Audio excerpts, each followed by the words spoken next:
ఓ రాజా, నువ్విచ్చిన మాట తప్పి రామునికి రాజ్యాభిషేకం చేసినట్లయితే నేను ఇక్కడే విషం పుచ్చుకొని మరణిస్తానే గాని కౌసల్యను రాజమాతగా అంగీకరించను. భరతుని పైన నా పైన ఒట్టు వేసుకొని మరొకసారి చెబుతున్నాను. భరతునికి రాజ్యాభిషేకం, రామునికి వనవాసం తప్ప మరేమీ నన్ను సంతోషపరచలేవు. నేను జీవించి ఉండాలంటే ఇచ్చిన 2 వరాలు వెంటనే అమలుపరచవలసిందే అని మహారాజుతో అంది. దశరథ మహారాజు పదే పదే ఎన్నో విధాలుగా చెప్పి చూశాడు, బ్రతిమాలాడు, కాళ్ళ వేళ్ళ పడ్డాడు. అయినా ఆమె మనసు కరగలేదు. కొద్దిసేపు ఆమె వెంకే చూస్తూ ఉండిపోయాడు. భరతుని పట్టాభిషేకం, రాముని వనవాసం అన్న ఆమె పలుకులు సముద్రఘోషలా వినిపించాయి. మనస్సంతా మొద్దుబారిపోయింది.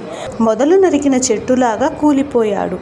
మతి భ్రమించిన వాడిలా పిచ్చి చూపులు చూడసాగాడు. ఏదో మాట్లాడాలని ప్రయత్నిస్తున్నాడే గాని మాట బయటికి రావడం లేదు. దీనంగా కైకేయి వంక చూడసాగాడు. మందస్వరంతో పలికాడు.